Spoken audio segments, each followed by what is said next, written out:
पवन जाऊँगी आसूँ डाण पट पुड़ारे पवन जाऊँगी आसूँ सी हूँ बाम पट पुड़ा राधा प्रतिष्ठा दक्षिण पट पुड़ाटी हूँ म कृष्ण पुरुषोत्तम तेणु आम गला बेले कही कही जाऊँ समस्त को सचेतन करके जाऊँ जे राम नामटी थिला ए शरीरटी सत्य होता से नामटी चलीगला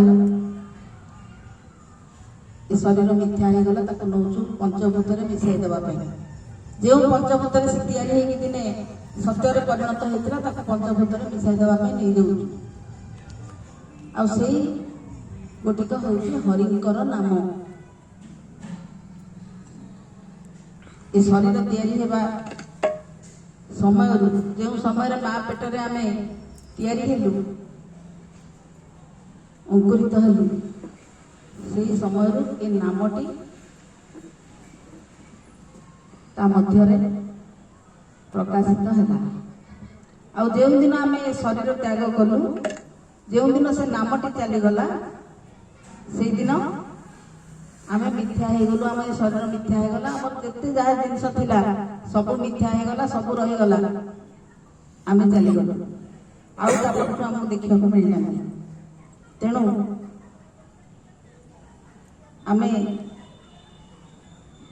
से रास विभाग मुख्य थे रास हूँ नामर कथा ए जीव परम आम भितर रही दुहे आम मोटे दिने चिन्ह चेष्टा करूँ आम ए बाह्य संसार में मातिकी रही जाऊँ मिलन को रास बोली कहुए आउ जो दिन समय आसे से दुहे एकाठी हो जाती अलग हमें ताकि मृत्यु बोली कहुए से तेणु चिरंतन सत्य तेबे आमे आसतु आज से अर्घ्य प्रदान करवा से हूँ नाम तेणु समस्ते टिके नाम करवा आज साधु मेला को समाप्त करवा तेणु से नाम केमिति सी हूँ गोटे अक्षर ताको एकाक्षर बोली कहुए एवं से ही अक्षरटी 16टी नाम 32टी अक्षर होई ए शरीर भितर षड़ चक्र बुली बुली पुणी नासारे निर्गत होगी जाऊँगी सी शुभुची बाहर को हाँ स शुभुची किंतु ता भितर से कथा रही से ही हूँ नाम तेबे से केमिति जाऊँगी असबदरु सबद आसई असबदरु सबद आसई सबद कुएक अक्षर कही सबद कुएक अक्षर कही असबदरु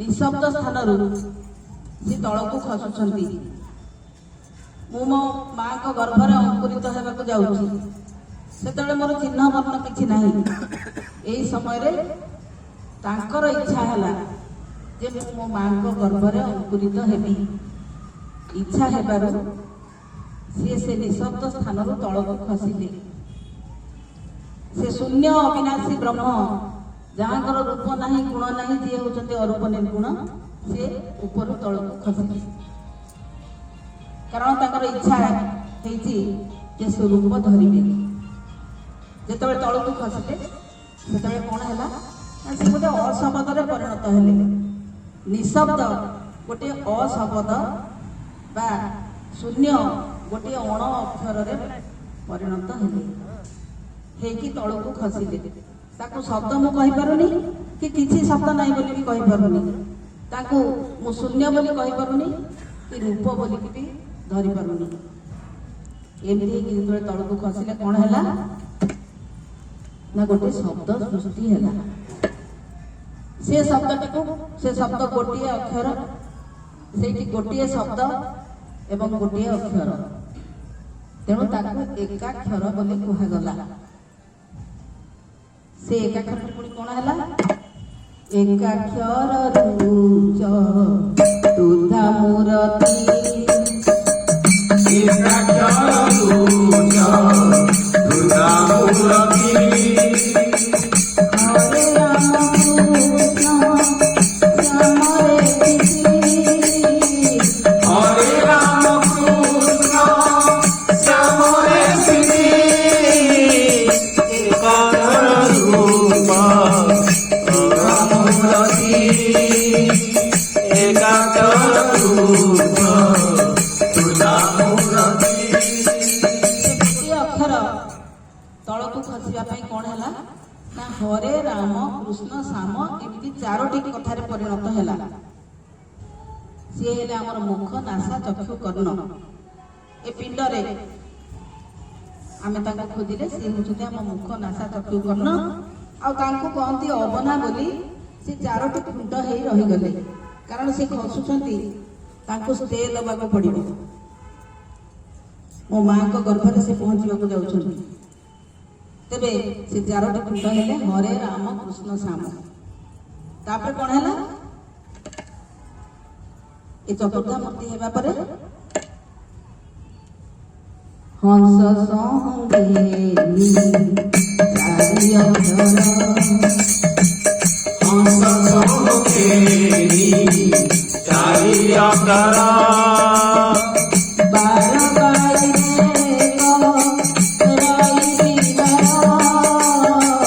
ବାର ବାର ଏକ ରହିଛି ଘର,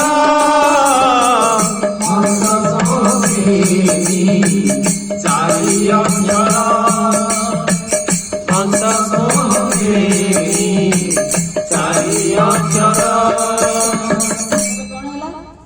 ସେ ହରେ ରାମ କୃଷ୍ଣ ଶ୍ୟାମ ହେଲା ପରେ ପୁଣି କଣ ହେଲା? 16 ନାମରେ ପରିଣତ ହେଲେ।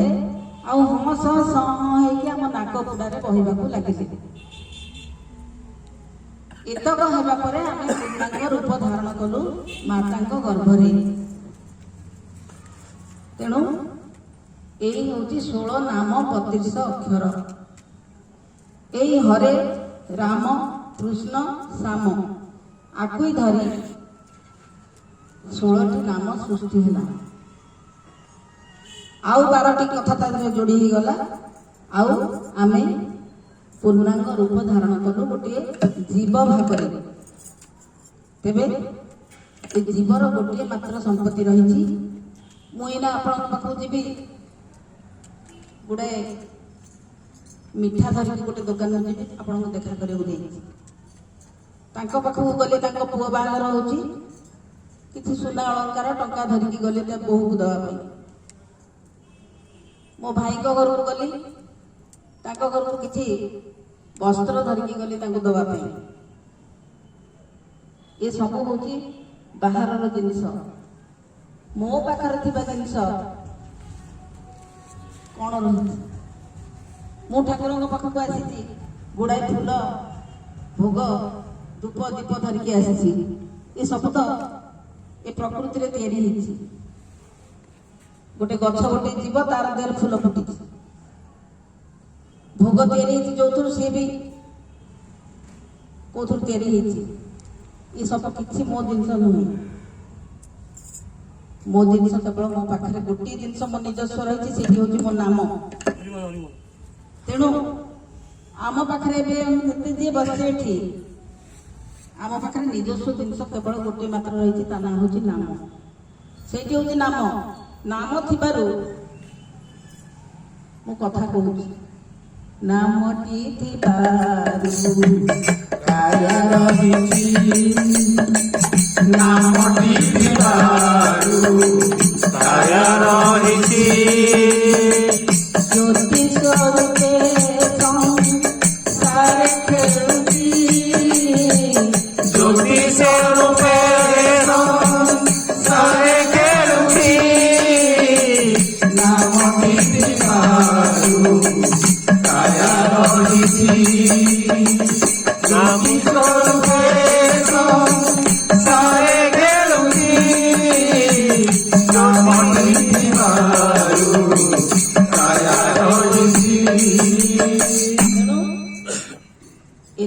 ଥିବାରୁ ମୋ କାୟାଟି ରହିଛି। ମୁଁ ଏଠି କଥା କହୁଛି, ତାକୁ ଅନେକ ହସୁଛି, ଆକୁ ପଚାରୁଛି ଦୀପଦ ଦୁଃଖ ସୁଖ। ଆଉ ଯୋଉଦିନ ନାମଟି ଚାଲିଯିବ ନାକ ବୁଡ଼ାରୁ ସେଦିନ ମୁଁ କିଛି କରିପାରିବିନି। ତେଣୁକରି ମୂଳ କଥାଟି ହେଲା ନାମ। ମୋ ଭିତରେ ଯୋଉ ନାମଟି ରହିଛି ମୁଁ କେବଳ ତାଙ୍କୁ ସେତିକି ଦେଇପାରିବି, ଆଉ ମୋ ପାଖରେ କିଛି ନାହିଁ ଦେବାକୁ। ତେଣୁକରି ଆସନ୍ତୁ ସମସ୍ତେ ମିଶିକି ସେ ନାମଟି ଟିକେ କରିବା, ଆଉ ତାଙ୍କୁ ତାଙ୍କର ଆତ୍ମା ତ ନିଶ୍ଚିତ ଭାବରେ ସଦ୍ଗତି ହେଇଛି। ଆଉ ଆମେ ଆଉ ଟିକେ ଆଜି ସେ ଅପେକ୍ଷା କରିଥିବେ ଆମମାନଙ୍କ ଠାରୁ ଶ୍ରଦ୍ଧା ସୁମନ ନେବା ପାଇଁ। ସେ ଶ୍ରଦ୍ଧା ସୁମନ ହେଉଛି ନାମ। ତେଣୁ ତାଙ୍କୁ ସେତିକି ଅର୍ପଣ କରିବା, ଆଉ ଆଜିର ଏ ସାଧୁ ମେଳାକୁ ସଙ୍ଗ କରିବା। ତେବେ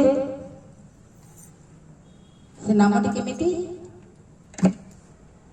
ସେଠି ଏକ ଅକ୍ଷରରୁ ଆସିଛି। ସେ ଏକ ଅକ୍ଷରକୁ ଓଙ୍କାର ବୋଲି କୁହାଯାଏ। ଏ ଜୀବ ଯେତେ ଜୀବ ଅଛନ୍ତି, ସେ ପୋକ ହଉ, ଗଛ ହଉ, ସାପ ହଉ, ବାଘ ହଉ, ମଣିଷ ହଉ, ପାହାଡ଼ ହଉ, ଏ ସମସ୍ତେ ଜୀବ, ସମସ୍ତେ ଗୋଟେ ଗୋଟେ ଓଙ୍କାର। ଏବଂ ସେଇ ଓଙ୍କାରଟି ହେଉଛି ଏକ ଅକ୍ଷର। ଓଙ୍କାର ଯେ ଏକାକ୍ଷର ଅଟେ ମହାଶୂନ୍ୟ। ଓଙ୍କାର ଯେ ଏକାକ୍ଷର ଅଟେ ମହାଶୂନ୍ୟ। ଏ ବଡ଼ ଭୂପତ ଅଟେ, ଏ ବଡ଼ ଭୂପତ ଅଟେ, ଗୁରୁଙ୍କର ଗୁରୁକର ଧନ। ଏ ବଡ଼ ଭୂପତ ଅଟେ, ଗୁରୁକର ଧନ, ଗୁରୁକର ଧନ। ସେ କହୁଛନ୍ତି ଓଙ୍କାର ହଉଛି ଏକାକ୍ଷର, ସିଏ ହଉଛି ମହାଶୂନ୍ୟ, ସିଏ ଅତି ଗୁପ୍ତ ଭାବରେ ରହିଛି, ଏବଂ ସିଏ ହଉଛି ଗୁରୁଙ୍କର ଏକମାତ୍ର ଧନ। ଗୁରୁ କିଏ? ଗୁରୁ କହିଲେ ଏ ଯୋଉ ଆମେ ଫଟୋ ଦେଖୁଛୁ, ଦାଢ଼ି ରଖିଛନ୍ତି, ଜଟା ବାନ୍ଧିଛନ୍ତି କି ନଣ୍ଡାମୁଣ୍ଡିଆ ହେଇଛନ୍ତି, ସେ ଗୁରୁଙ୍କ କଥା ମୁଁ କହୁନି। କି ସ୍କୁଲରେ ଯୋଉ ମାଷ୍ଟର ଗୁରୁ, ତାଙ୍କ କଥା କହୁନି। ମୁଁ କହୁଛି ତାଙ୍କରି କଥା, ଯାହାଙ୍କର ଗୁଣ ନାହିଁ ବୋଲିକି ବା ଗୁଣାତୀତ, ଯାହାଙ୍କର ରୂପ କିଛି ନାହିଁ, ରୂପ ବର୍ଜିତ, ସେ ଅରୂପ ନିର୍ଗୁଣ ବ୍ରହ୍ମଙ୍କ କଥା ମୁଁ କହୁଛି। ସିଏ ହଉଛନ୍ତି ଗୁରୁ, ଆଉ ତାଙ୍କରି ପାଖରୁ ଆସିଥିବା ଧନ, ଏକମାତ୍ର ଧନ ହଉଛି ଓଙ୍କାର ବା ଏକାକ୍ଷର। ତେବେ ସେ ଓଙ୍କାର ଆସିଲା କେମିତି? ଯେଉଁ କଥା ଆମେ କଥାବାର୍ତ୍ତା ହଉଥିଲେ, ସେ କେମିତି ତଳୁ ଖସିଲେ? ସେ ତ ଶୂନ୍ୟ ନିର୍ଗୁଣ ଅରୂପ, କୋଉଠି ଅଛନ୍ତି ତାଙ୍କୁ ଆମେ ଦେଖିପାରୁନୁ, ଏ ଖାଲି ଆଖିରେ ଦେଖିପାରୁନୁ। ସେ ଆସିଲେ ତଳୁ କେମିତି? ସେ ଜୀବ ପରମ ମିଳନରୁ ଆସିଲେ। କେମିତି ଆସିଲେ? ହୁଙ୍କାରୁ ଓଙ୍କାର ଜାତ, ହୁଙ୍କାରୁ ଜଗତ। ଓଙ୍କାର ଓଙ୍କାର ଜାତ, ଓଙ୍କାର ଜଗତ। ଅନ୍ଧକାର ଜ୍ୟୋତିର୍ମୟ, ଅନ୍ଧକାର ଜ୍ୟୋତିର୍ମୟ, ହୋଇଲା ପ୍ରସାଦ। ହୋଇଲା ପ୍ରସାଦ। ଅନ୍ଧକାର ଜ୍ୟୋତିର୍ମୟ, ହୋଇଲା ପ୍ରସାଦ, ହୋଇଲା ପ୍ରସାଦ। ତେବେ ସବୁ କିଛି ଅନ୍ଧାର, କୋଉଠି କିଛି ନାହିଁ, ହଠାତ୍ ଜ୍ୟୋତି ଉଦୟ ହେଲା, ଗୋଟେ ଜୀବ ସୃଷ୍ଟି ହେଲା। ଜ୍ୟୋତି ହେଉଛି ନାମ, ଗୋଟେ ନାମର ସୃଷ୍ଟି ହେଲା ଏବଂ ଏ ଜୀବ ଜଗତ 56 କୋଟି ଜୀବ ଜଗତ ସୃଷ୍ଟି ହେଇଗଲେ। ତେଣୁ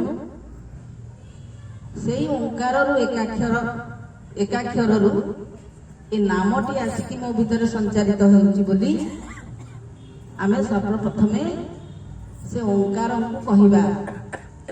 ତାପରେ ଯେମିତି ଗୋଟେ ଟଙ୍କା ଭଙ୍ଗାଇଲେ, ପୂର୍ବ କାଳରେ ଗୋଟିକିଆ ଟଙ୍କା ଗୋଟେ ଭଙ୍ଗେଇଲେ, ଆମେ ଦୋକାନକୁ ଟିକେ ଭଙ୍ଗେଇ ଦେଲୁ ଟଙ୍କାଟା, ସେ ଟଙ୍କାଟା ଭଙ୍ଗେଇକି 16 ଅଣା ଦିଏ। ଆଗେ ଥିଲା, ଏବେକା ମଣିଷ ତାକୁ ବୁଝିପାରିବେନି। ପୁରୁଣା ପାଠରେ ସେ ରହିଛି, ଟଙ୍କାକ 16 ଅଣା, ସେରକ 16 ଛଟାଙ୍କି, ଏମିତି ସବୁ ରହିଥିଲା। ସେ ଟଙ୍କାକ ଯୋଉ 16 ଅଣା, ସେମିତି ଆପଣ ମନେ କରନ୍ତୁ ଏକାକ୍ଷରଟି ହେଉଛି ଗୋଟେ ଟଙ୍କା, ତା ଦେହରୁ 16ଟି ଅଣା ବାହାରୁଛି। ସେଇ 16 ଅଣା ଆମ ଭିତରେ ପଶିକି ଆମ ଷଡ଼ଚକ୍ରରେ ବୁଲି ଫେରି ଏ 12 ଅଙ୍ଗୁଳ ପବନ ଆମ ନାସାଗ୍ରରୁ ତାଳୁକା ପର୍ଯ୍ୟନ୍ତ ଯାଉଛି, ଆମ ଷଡ଼ଚକ୍ରରେ ବୁଲିକି ଆସୁଛି। ଆସିଲା ବେଳେ ସେ ଏଇପରି ଭାବରେ ବୁଲି ବୁଲିକି ଆସୁଛି। ସେ ଗୋଟିଏ ଅକ୍ଷର ଭାଙ୍ଗି ହୋଇ ଏଇପରି ଭାବରେ ବୁଲି ବୁଲିକି ଆସୁଛି। କିପରି ଭାବରେ? ଓ ହରେ ରାମ କୃଷ୍ଣ ଶ୍ୟାମ ପରରମା କାମ ଦାମ ନନ୍ଦ କନ୍ଦ ଦୀନ ଧର୍ମ ସାଧୁ ମଧୁ ନାମ ବ୍ରହ୍ମ। ଓ ହରେ ରାମ କୃଷ୍ଣ ଶ୍ୟାମ ପରରମ ରାମ ରାମ ନନ୍ଦ କନ୍ଦ ଦୀନ ଧର୍ମ ସାଧୁ ମଧୁ ନାମ ବ୍ରହ୍ମ। ଓ ହରେ ରାମ କୃଷ୍ଣ ଶ୍ୟାମ ପରରମ କାମ ରାମ ନନ୍ଦ କନ୍ଦ ଦୀନ ଧର୍ମ ସାଧୁ ମଧୁ ନାମ ବ୍ରହ୍ମ। ଓ ହରେ ରାମ କୃଷ୍ଣ ଶ୍ୟାମ ପରରମ କାମ ରାମ ନନ୍ଦ କନ୍ଦ ଦୀନ ଧର୍ମ ସାଧୁ ମଧୁ ନାମ ବ୍ରହ୍ମ।